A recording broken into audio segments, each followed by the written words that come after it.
Hi hello ನಮಸ್ಕಾರ welcome back to our YouTube channel life official with ನಾಡ್ಗಿರ್ಸ್ಗೆ ನಿಮಗೆಲ್ಲರಿಗೂ ಸ್ವಾಗತ. ಫ್ರೆಂಡ್ಸ್, ನಾವು ಮನೆಯಲ್ಲೇ ಚಾಕೋ ಪೌಡರ್ ಮಾಡಿಕೊಂಡು ಚಾಕ್ಲೇಟ್ ಹೇಗೆ ಮಾಡೋದು ಅಂತ ತೋರಿಸ್ಕೊಡ್ತಾ ಇದ್ದೀನಿ. ನೋಡಿ ಇದಕ್ಕೆ ಕೊಕ್ಕೋ ಅಂತ ಹೇಳ್ತಾರೆ. ನಮ್ಮ ತೋಟದಲ್ಲಿ ಬೆಳೆಯುತ್ತೆ ಇದು. ಇದನ್ನು ನಾವೇನು ಮಾಡ್ತೀವಿ ಅಂದರೆ ಈ ಥರ ಕೊಯ್ಕೊಂಡು ಬಂದು ಇದನ್ನು ಒಡೆದ್ಬಿಟ್ಟು ಅದರಲ್ಲಿರೋ ಸೀಡ್ಸ್ ಎಲ್ಲ ತೆಗಿತೀವಿ. ಇದನ್ನು ಡೈರೆಕ್ಟ್ ನಾವು ಅಂಗಡಿ ಕೊಟ್ಬಿಡ್ತೀವಿ ಹಸಿದನ್ನೇ. ನಾನೇನು ಮಾಡಿದ್ದೀನಿ, ಇದರಲ್ಲಿ ಒಂದು ಸ್ವಲ್ಪ ಬೀಜಗಳನ್ನು ತೆಗೆದಿಟ್ಕೊಂಡು ಅದರಲ್ಲಿ ನಾನೇ ಮನೆಯಲ್ಲೇ ಕೊಕೋ ಪೌಡರ್ ಮಾಡೋದನ್ನು ತೋರಿಸ್ತಾ ಇದ್ದೀನಿ.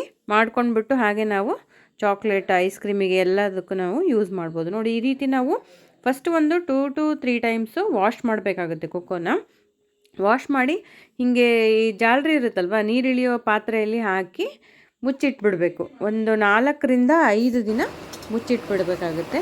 ನೋಡಿ, ಅದಾದಮೇಲೆ ಅದು ಈ ರೀತಿ ಆಗುತ್ತೆ. ಇದನ್ನು ನಾವು ವಾಶ್ ಮಾಡಬೇಕಾಗುತ್ತೆ. ಇದನ್ನು ವಾಶ್ ಮಾಡಿ ಬಿಸಿಲಲ್ಲಿ ನಾವು ಒಂದು ವಾರ ಒಣಗಿಸ್ಬೇಕಾಗುತ್ತೆ. ಒಣಗಿಸಿದಾದ್ಮೇಲೆ ನಾವು ಈ ರೀತಿ ಒಂದು ಪಾತ್ರೆಯಲ್ಲಿ ಹಾಕಿ ಸ್ವಲ್ಪ ಲೋ ಫ್ಲೇಮಲ್ಲಿ ಅಥವಾ ಮೀಡಿಯಮ್ ಫ್ಲೇಮಲ್ಲಿ ನಾವು ಹುರ್ಕೋಬೇಕಾಗುತ್ತೆ. ಈ ನೆಲಗಡಲೆ ಅದೆಲ್ಲ ಹುರಿತೀವಲ್ವ, ಆ ರೀತಿ ಹುರಿಬೇಕಾಗುತ್ತೆ. ಹುರಿದಾದ್ಮೇಲೆ ನೋಡಿ, ಮೇಲ್ಗಡೆ ಸಿಪ್ಪೆ ಎಲ್ಲ ತೆಗೆದಿದ್ದೀನಿ ನಾನು. ತೆಗೆದ್ಮೇಲೆ ಈ ರೀತಿ ಆಗುತ್ತೆ. ಇದು ಸ್ವಲ್ಪ ಒಗುರೊಗುರಾಗಿರುತ್ತೆ. ಸ್ವಲ್ಪ ಈ ಒಂದು ಸ್ವಲ್ಪ ಲೈಟಾಗಿ ಕಹಿ ಬರುತ್ತೆ ಇದು. ಬಟ್ ಚಾಕೋ ಪೌಡರೆಲ್ಲ ಅದೇ ಥರನೇ ಇರೋದು. ಇದು ನಾವು ಪ್ಯೂರಾಗಿ ಮನೆಯಲ್ಲೇ ರೆಡಿ ಮಾಡ್ತಾ ಇರೋದು. ಇದನ್ನು ನಾನು ನೋಡಿ ಮಿಕ್ಸಿಗೆ ಹಾಕಿ ಈಗ ಪೌಡ್ರ್ ಮಾಡಿದ್ದೀನಿ. ನಾನು ಆ್ಯಕ್ಚುಲಿ ಇದನ್ನು ಜರಡಿ ಹಿಡ್ದಿದ್ದೀನಿ, ಅದು ವಿಡಿಯೋ ಮಾಡಲಿಕ್ಕಾಗಲಿಲ್ಲ ನನಗೆ. ಹಾಗೆ ನೋಡಿ, ಈಗ ಕೊಕೋ ಪೌಡರ್ ರೆಡಿಯಾಗಿದೆ. ಕೊಕೋ ಪೌಡರ್ ಎಷ್ಟು ತೊಗೊಂಡಿರ್ತೀವೋ ಅದೇ ಕ್ವಾಂಟಿಟಿಯಲ್ಲಿ ಸ್ವಲ್ಪ ಬೆಲ್ಲ, ಅದೇ ಕ್ವಾಂಟಿಟಿ ತುಪ್ಪವನ್ನು ಹಾಕಿ ನಾವು ಗ್ರೈಂಡ್ ಮಾಡಬೇಕಾಗುತ್ತೆ. ಸ್ಮೂತ್ ಪೇಸ್ಟ್, ನೈಸ್ ಪೇಸ್ಟ್ ಮಾಡ್ಕೋಬೇಕಾಗುತ್ತೆ.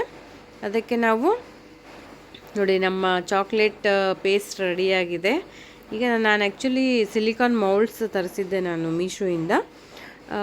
ತುಂಬ ಚೆನ್ನಾಗಿದೆ ಅದರಲ್ಲಿ. ಇದಕ್ಕೆ ನಾವು ಮತ್ತು ಡ್ರೈ ಫ್ರೂಟ್ಸ್ಗಳನ್ನು ಹಾಕೋಬೋದು. ನಾವು ಗೋಡಂಬಿ, ಬಾದಾಮಿ, ನಿಮಗೆ ಏನು ಬೇಕೋ ಅದು ಹಾಕೋಬೋದು. ಈವನ್ ನಾವು ನೆಲಗಡಲೆ ಸಹಿತನೂ ಹಾಕ್ಕೊಂಡು ನೋಡಿ, ಈ ರೀತಿ ಮೌಲ್ಡ್ಸ್ ಇರುತ್ತಲ್ವ, ಈ ಮೌಲ್ಡ್ಸಿಗೆಲ್ಲ ನಾನು ಹಾಕಿಡ್ತಾ ಇದ್ದೀನಿ.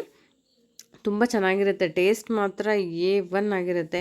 ಮಕ್ಕಳಿಗೂ ಹೆಲ್ದಿ ಅಲ್ವಾ, ನೀವು ಮನೆಯಲ್ಲೇ ಮಾಡಿ ಕೊಡ್ಬೋದು. ನಿಮಗೆ ಮನೆಯಲ್ಲೇ ಚಾಕೋ ಪೌಡರ್ ಮಾಡಲಿಕ್ಕಾಗಲಿಲ್ಲ ಅಂದರೆ ನೀವು ಅಂಗಡಿನೂ ಚಾಕೋ ಪೌಡರ್ ತೊಗೊಂಡು ಬಂದುಬಿಟ್ಟು ನೀವು ಮನೆಯಲ್ಲೇ ಚಾಕ್ಲೇಟ್ಸ್ ಮಾಡಿಕೊಟ್ರೆ ಇನ್ನೂ ಒಳ್ಳೆಯದಾಗ್ತದೆ. ಯಾಕಂದರೆ ನಾವು ಅದರಲ್ಲಿ 3 ಇಂಗ್ರೀಡಿಯೆಂಟ್ಸ್ ಅಷ್ಟೇ ಯೂಸ್ ಮಾಡ್ತಾ ಇರೋದು: ತುಪ್ಪ, ಚಾಕೋ ಪೌಡರ್ ಹಾಗೂ ಬೆಲ್ಲ. ಸಕ್ಕರೆನೂ ಯೂಸ್ ಮಾಡಬೇಡಿ, ಸ್ವಲ್ಪ ಬೆಲ್ಲನ ಯೂಸ್ ಮಾಡಿಕೊಂಡು ಮಕ್ಕಳಿಗೆ ಮಾಡಿಕೊಡಿ.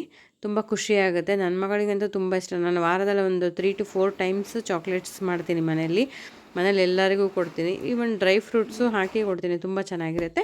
Thank you for watching.